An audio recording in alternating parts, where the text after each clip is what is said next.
हे आपल्यासोबत जोडले गेलेले आहेत आरोग्य विश्लेषक अमोल अन्नदाते सर, आपलं जय महाराष्ट्र मध्ये स्वागत। गेल्या महिनाभरामध्ये पंढरपूरमध्ये आज जो सापडला तो 6वा रुग्ण होता झिकाचा। तर हा झिका व्हायरस नक्की काय आहे, काय सांगाल? झिका व्हायरस हे त्याच्या नावातच आहे की व्हायरस हे परदेशातून आलेलं एक संसर्ग आहे। सुरुवातीला हा माकडांमध्ये होता, त्याच्यातून त्या सायकलमधून त्याच्या जैविक सायकलमधून तो डासांमध्ये आला आणि भारतामध्ये गेल्या काही वर्षांमध्ये हा एक संसर्गजन्य म्हणजे याच्यातून डासांमुळे पसरणारा हा आजार आहे। त्यातच एडिस इजिप्टाय हे या प्रजातीची जी डासा असतात ज्यांच्यामुळे डेंग्यू आणि चिकनगुनिया आणि येलो फीवर हे तिन्ही आजार होतात, तर तेच डास चावल्यामुळे हा संसर्ग होतो आणि हा एक मुदतीचा आजार आहे, कारण तो व्हायरस म्हणजे विषाणूजन्य आजार आहे। एक जवळपास 3 दिवस ते 10 दिवस इतका काळ हा आजार चालतो आणि मुख्यतः आपल्याला माहिती आहे की एडिस इजिप्टाय ह्या ज्या प्रजातीचे जे डास असतात याची विशेषता अशी आहे की हे डास हे दिवसा जास्त चावणारे असतात। रात्री ते चावणारे असतातच, पण ते दिवसा चावणारे डास असतात।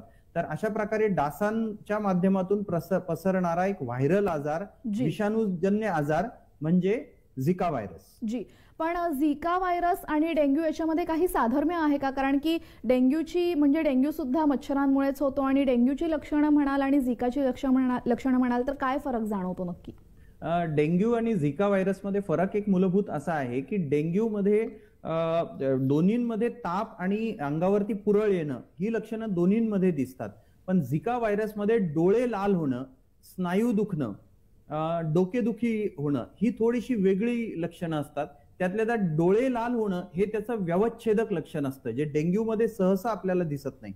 ज्याप्रमाणे डेंग्यू मध्ये प्लेटलेट्स कमी होतात त्याप्रमाणे झिका व्हायरस मध्ये शक्यतो प्लेटलेट्स कमी झाले तरी त्या प्रमाणात होत नाहीत आणि ते बऱ्याचदा ते प्लेटलेट कमी होणं डेंग्यू मध्ये जसं जीव घेणं असतं तसं त्या प्रमाणात ते याच्या झिका व्हायरस मध्ये नसतं। याच्यामध्ये वेगळेपणा एक अजून असं सांगता येईल महत्वाचा आणि ज्याच्यामुळे आपल्याला झिका व्हायरस बद्दल काळजी घ्यायला हवी। मी असं म्हणणार नाही की घाबरायला हवं, पण नक्कीच काळजी घ्यायला हवी। ते असं आहे की झिका व्हायरसचा सगळ्यात मोठा धोका जो आहे तो गरोदर स्त्रियांना आहे। डेंग्यू मध्ये तो असला तरी तितकासा डेंग्यूमुळे झाला जरी एखाद्या गरोदर स्त्रीला तर तिच्या बाळावरती गर्भावर त्याचा परिणाम होत नाही, पण झिका व्हायरस जर का गरोदर स्त्रीला झालं तर जन्माला येणारं बाळामध्ये जन्मजात व्याधी निर्माण होऊ शकतात। त्यातच मायक्रोसिफॅली म्हणजे त्या बाळाचं डोकं छोटं होणं, त्याच्या मेंदूवर परिणाम होणं याचेही परिणाम होऊ शकतात। आणि 2016 मध्ये जागतिक आरोग्य संघटनेने गरोदर स्त्रियांमधला झिका व्हायरस आणि त्याच्यामुळे गर्भावर होणारे परिणाम आणि जन्मजात व्याधी याला जागतिक दर्जाची पब्लिक हेल्थ इमर्जन्सी म्हणजे नोंद घेण्याजोगा सार्वजनिक आरोग्याचा एक समस्या म्हणून जाहीर केलेला आहे। हे खूप महत्त्वाचं आणि काळजी करण्यासारखं आहे। जी आपण सांगितलेली माहिती खरंच फार गंभीर आहे आणि झिका जितकं डेंग्यू संदर्भात, टायफॉइड, मलेरिया संदर्भात आपल्याकडे जनजागृती झालेली आहे तितकं झिका व्हायरस काय हे लोकांना माहितीच नाहीये आणि झिका व्हायरसचा येणारा अपत्यावर आपल्या पुढच्या पिढीवर इतका वाईट परिणाम होऊ शकतो हेही लोकांना माहिती नाहीये। मात्र यापासून बचाव करता येऊ शकतो का? कारण की बऱ्याचदा जेव्हा गरोदरपणात स्त्रियांना 7व्या किंवा 8व्या महिन्यांमध्ये काही लसी दिल्या जातात ज्याच्यामुळे वर्षभरासाठी काही व्हायरस पासून धोका दोघांचाही, आईचा आणि बाळाचा दोघांचाही धोका टाळला जातो, तसं काही झिका संदर्भात आहे का? झिका व्हायरसच्या विरोधात आतापर्यंत जगामध्ये कुठल्याही लसीचा शोध लागलेला नाहीये, म्हणून हा आजार काही लसीकरणाने टाळता येण्यासारखा आजार नाहीये। हा आजार टाळण्यासाठी जे महत्वाच्या 2-3 गोष्टी आहेत त्यात सगळ्यात महत्वाची गोष्ट आहे एडिस इजिप्टाय या डासाचं सार्वजनिक आरोग्याच्या पातळीवरती रोखणं। कारण डासाची उत्पत्ती झाल्यावर ते चावण्या रोखण्याला खूप लिमिटेशन्स आहेत, त्याला खूप मर्यादा आहेत। तर आपल्याला सगळ्यांना माहिती आहे की डेंग्यू आणि चिकनगुनियाचे जे डास असतात एडिस इजिप्टाय ही जी अंडी घालतात ही साचलेल्या पाण्यामध्ये घालतात, डबक्यांमध्ये घालतात। आपल्या छतावरती जे काही सामान पडलेलं असतं किंवा जे टायर्स पडलेले असतात किंवा काही ओंडकी पडलेली असतात तिथे पावसाचं पाणी किंवा कुठलंही पाणी जे साचतं या साचलेल्या घाण पाण्यामध्ये किंवा नगरपालिकेच्या किंवा आपल्या आजूबाजूला ज्या नाल्या वाहत्या नसतात, ज्या साचलेल्या नाल्या असतात तर त्याच्यामध्ये ह्या एडिस इजिप्टाय आपल्या अंडी टाकतात म्हणून मला वाटतं की ही सगळ्यात आधी आपलं घर स्वच्छ करणे, फ्लावर पॉट घरामध्ये असतो त्याच्यामध्ये साचलेलं पाणी, सगळ्यात महत्वाचं आपल्या घरामध्ये आपल्या छतावर आपण प्रत्येकाने जाऊन पूर्ण स्वच्छता केली पाहिजे. कुठेही पाणी साचणार नाही. पाणी साचण्यासाठी काही माध्यम आहेत का, काही भांडी ओंडकी पडलेली आहेत का, ही आपण स्वच्छ केली पाहिजे. त्याच्यानंतर आपण आपल्या दारात आलं पाहिजे. आपल्या दाराच्या आजूबाजूला कुठेही पाणी साचणार नाही याची काळजी घेतली पाहिजे. आणि त्याच्यानंतर आपला जो भाग आहे, आपली कॉलनी किंवा आपला एरिया, त्याच्या तिथली जी नाली आहे ती स्वच्छ करणं आपल्या हातात जरी नसलं तरी आपल्या ज्या संबंधित ज्या काही अथॉरिटीज आहेत, ज्या नगर परिषद असू द्या किंवा तिथले जे प्रशासकीय अधिकारी, राजकीय जे तिथले लोक आहेत, त्यांना त्यांच्यासोबत म्हणजे त्यांच्याकडे फॉलोअप घेऊन किंवा त्यांच्याकडे जाऊन वारंवार आपल्या भागातल्या नाल्या वाहत्या करून घ्याव्या आणि नियमित त्याची स्वच्छता व्हावी. याच्या पलीकडे दिवसात जे आहे ते पूर्ण कपडे घालावे, लाईट म्हणजे थोड्याशा सौम्य रंगाचे कपडे घालावे. काळे लाल असे कपडे न घालता पांढरे सौम्य, त्यांनी डासांना अटकाव होतो. त्याच्यानंतर संध्याकाळच्या वेळेला खिडक्या बंद ठेवाव्या, दारा बंद ठेवावे. दारांना म्हणण्यापेक्षा खिडक्यांना डास येऊ नये म्हणून जाळ्या लावाव्या. रात्री झोपताना मच्छरदाणीचा वापर करावा. मस्किटो रेपलंट किंवा जे आपल्या कॉइल्स असतात याचं रेकमेंडेशन आम्ही डॉक्टर करत नाही, कारण त्याच्यामुळे बरेच ॲलर्जीचे जे आजार असतात ते मुलांना खोकला, सर्दी होणं, घसा येणं हे त्याच्यामुळेही होतात. म्हणून त्याच्यामुळे अंगाला झोपताना नारळाचं तेल लावणं आणि मच्छरदाणी वापरणं असे नॉन केमिकल अरासायनिक पद्धती ज्या डास न चावण्यासाठी आहेत त्या वापराव्या. तर अमोल सर, ही पाहिली आपण लक्षणं. आणि हा झिका फीवर जो आहे, झिका व्हायरस आहे, तो साधारण किती दिवस मानवाच्या शरीरात राहू शकतो, किती वेळ त्याचा अंमल असू शकतो? झिका व्हायरसचा जो इन्क्युबेशन पिरियड आहे तो साधारणतः डास चावल्यापासून किंवा संसर्ग झाल्यापासून, मला अजून एक म्हणजे हे मी उत्तर देतोच पण अजून एक सांगायचं आहे की रक्त संक्रमण, रक्त घेतल्यातून, रक्तातून आणि लैंगिक संबंधांमधूनही झिका व्हायरस पसरतो, जो तुम्ही फरक विचारला होता डेंग्यू आणि याच्यामध्ये. तर इन्क्युबेशन पिरियड जो म्हणजे डास चावल्यानंतर एक 3 ते 5 दिवसाचा कालावधी जातो आणि त्याच्यानंतर लक्षणं सुरू होतात. तुम्ही अगदी योग्य लक्षणं आता सगळी सांगितली. अंगदुखी, डोकेदुखी, पुरळ येणं, डोळे लाल होणं, सगळ्यात महत्वाचं असतं एक जॉईंट पेन्स म्हणजे सांधेदुखी. हे सगळे जे एक 3 दिवसापासून ते 10 दिवसापर्यंत चालतं आणि लांबलेला एक जो इन्फेक्शन असतो तो कधी कधी अगदी 15 दिवसांपर्यंतही चालू शकतो. तर या 10-12 म्हणजे डास चावल्यापासून पहिल्या 7 दिवसापर्यंत जर दुसरा डास चावल्यावरती तोही संसर्गित होऊन इतरांना तो संसर्गित करतो, किंवा या काळामध्ये जर लैंगिक संबंध आले किंवा रक्त आपण डोनेट केलं कोणाला, तर त्याच्या माध्यमातूनही या झिकाचा प्रसार होऊ शकतो. जी, ही खरं तर खूप वेगळी गोष्ट आहे, कारण की डेंग्यूचा फैलाव लैंगिक संबंधातून किंवा रक्त गेल्यामुळे असं होत नाही, मात्र झिकाचा होतोय. मात्र झिका जर कोणत्या गरोदर स्त्रीला झालाच तर काहीच उपाय आपण करू शकत नाही का की तिच्या बाळाला वाचवण्यासाठी? खरं सांगायचं तर तिच्या बाळाला वाचवण्यासाठी आपण झिका गरोदरपणात झाल्यावर प्रत्येक आईच्या बाळाला जन्मजात व्याधी होईल असंही समजण्याचं कारण नाही. त्याचं प्रमाण जवळपास 5 ते 15% आहे असं समजलं जातं. खरं तर त्या आईला झिका व्हायरसची लागण होऊ न देणं हेच सगळ्यात महत्वाचं आहे, कारण एकदा झिका व्हायरसचा संसर्ग झाला तर हा विषाणूजन्य आजार आहे, म्हणजे व्हायरल आजार आहे. आपण कोविडच्या काळातही बघितलं. या आजारावर, व्हायरल आजाराची एक सगळ्यात महत्वाची गोष्ट असते की त्याला पूर्णपणे बरं करणारं औषध हे अस्तित्वात नसतं. असं नसतं की एक औषध दिलं आणि हा व्हायरस पूर्ण शरीरातून नाहीसा झाला. त्याला कंट्रोल करता येऊ शकतं आणि लक्षणांवरती उपचार केले जाऊ शकतात.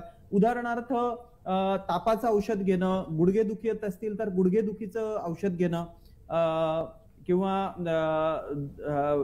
जर भूक कमी झाली असेल तर पाणी जास्त पिणं, अशा स्वरूपाचे याला नियंत्रित करणारे गोष्टी आपण करू शकतो. त्यातही एक उपचारांमध्ये एक महत्वाची गोष्ट सांगण्याची म्हणजे जे एनसेड्स म्हणजे आयब्युप्रोफेन हे जे औषधं वापरतात, त्याच्यामुळे जर याच्यासोबत डेंग्यू पण असेल, बऱ्याचदा झिका आणि डेंग्यू हे दोन्ही एका वेळेला असेल आणि प्लेटलेट कमी झालेले असतील तर त्या औषधामुळे म्हणजे आयब्युप्रोफेन, पॅरासिटेमॉलच्या ऐवजी जे दुखणं कमी करण्यासाठी जे औषध वापरलं जातं त्याच्यामुळे ब्लिडिंग होऊ शकते, रक्तस्राव होऊ शकतो. तर हे कन्फर्म करून घेणं गरजेचं असतं की या रुग्णाला डेंग्यूही नाहीये. तर मला वाटतं की गरोदर स्त्रीला त्या आजारापासून बचाव करणं हा होऊच न देणं. बरोबर. आणि दुसरी गोष्ट की नक्की कोणत्या पाण्यात या डासांचे अंडी असतात, म्हणजे स्वच्छ पाण्यामध्ये की खराब साठलेल्या पाण्यामध्ये? नाही, या एडिस इजिप्टायची चा एक गुणधर्म आहे की तो साचलेल्या आणि घाण पाण्यामध्येच त्याची अंडी घालतो. म्हणून मी सांगितलं की जिथे जिथे पाणी एक 2-3 दिवसाच्या वर साचून राहतं तिथे तिथे तुम्हाला एडिसचे अंडी सापडतात. तर साचलेल्या नाल्या, तुमच्या छतावर असलेलं जे पावसाचं पाणी साचतं किंवा घरामध्ये फ्लावर पॉट्स असतात, आपल्या गॅलरीमध्ये बऱ्याचदा आपण जे गार्डन बनवलेलं असतं, गॅलरीच्या बाहेर गार्डन बनवलेलं असतं, त्यात पाणी साचून राहतं, तिथे ह्या सगळ्या डासांची उत्पत्ती होते. जी. आणि झिका या व्हायरसमुळे मृत्यूचं प्रमाण साधारण कितीपर्यंत आहे, किती टक्क्यांपर्यंत आहे? झिका व्हायरसमुळे मृत्यूचं प्रमाण अत्यंत नगण्य आहे. म्हणजे त्याच्यात जवळपास नाही असं म्हणायलाही हरकत नाही, पण त्याच्यामध्ये 1-2 कॉम्प्लिकेशन्स याच्यामध्ये होऊ शकतात ज्याच्यामुळे मृत्यू होऊ शकतो. तर हे कॉम्प्लिकेशन्स कुठले आहेत, तर गियाबारी सिंड्रोम नावाचा एक आजार आहे, ज्याला GBS असं म्हणतो आम्ही. गियाबारी सिंड्रोम या आजारामध्ये बऱ्याचदा पायाच्या खाली अपंगत्व येतं आणि हे अपंगत्व हळूहळू पायाकडून वर शरीराकडे सरकत जातं. तर झिका व्हायरसमुळे काही महिन्यांनी किंवा काही आठवड्यांनी असा संसर्ग होण्याचं प्रमाण सापडलेलं आहे. हे प्रत्येकाला होईल असं नाही आणि मी सांगतोय म्हणून लगेच झिका व्हायरस झाला म्हणून आपल्याला होईल असं भीतीतही राहू नये, घाबरून जाऊ नये. पण हे कॉम्प्लिकेशन्स आहे. त्याच्यानंतर न्यूरोपॅथी, मायलोपॅथी म्हणजे आपल्या ज्या नसा असतात आणि मसल्स असतात याच्यावर दुष्परिणाम होऊ शकतो. भूक कमी झाल्यामुळे, शरीरातलं पाणी सुकल्यामुळे, डिहायड्रेशन म्हणजे शरीरातली पाण्याची पातळी एका घातक प्रमाणात कमी झाल्यामुळे पेशंट सिरियस होऊ शकतो. तर अशा प्रकारची गुंतागुंत याच्यात होऊ शकते, पण थेट मृत्यूचं प्रमाण अत्यंत नगण्य आहे. जी सर, 2020 मध्ये कोरोनाने थैमान घातलेलं होतं, मात्र कोरोनाचा प्रभाव बाळावर, आईच्या पोटातल्या बाळावर होत नव्हता, मात्र झिकाचा परिणाम होतोय. तर झिकाचा परिणाम का होतोय, तो कोरोनापेक्षा जास्त बलाढ्य आहे असं म्हणायला पाहिजे का, आणि त्यामुळे आपण जास्त काळजी घ्यावी का? नाही, असं म्हणजे यात काय आहे की काही विषाणू असतात ते ट्रान्सप्लासेंटल म्हणजे आईच्या रक्तातून प्लासेंटामध्ये त्यांना जाण्याची क्षमता त्यांच्यामध्ये असते.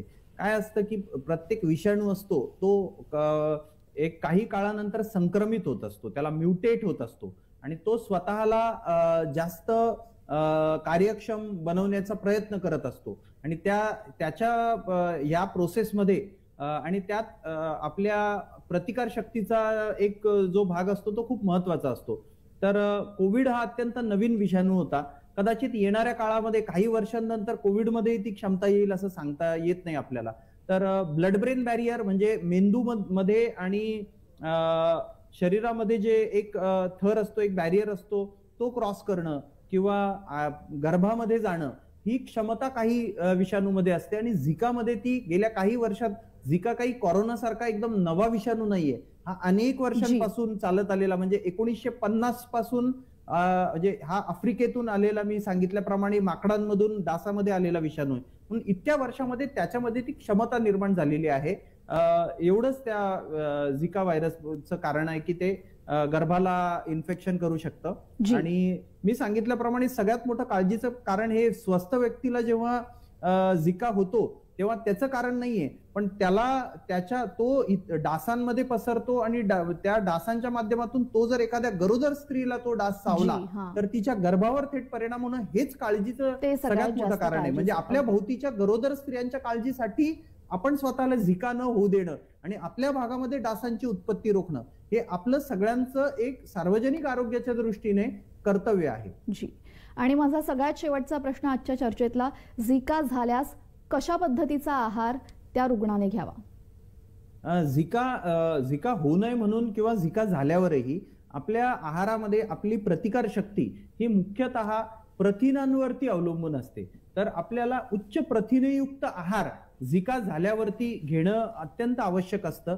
या प्रथिनांमध्ये ज्या गोष्टी येतात त्या मुख्यतः येतात पनीर, त्याच्यानंतर दूध, सोयाबीन, असे आपल्या जेवणामध्ये प्रथिनं असणं आवश्यक आहे. त्याच्यासोबत जी फळं आहार किंवा ड्रायफ्रुट्स आणि फळं हे दोन्ही आणि हिरवे पालेभाज्या या आपल्या जेवणामध्ये असणं अत्यंत आवश्यक आहे. आणि त्यासोबत झिका झाल्यावर सगळ्यात महत्वाचं असतं दिवसातून जवळपास रोज 3 ते 4 लिटर पाणी पिणं आणि किती लघवी होते आहे याच्याकडे लक्ष देणं. जी.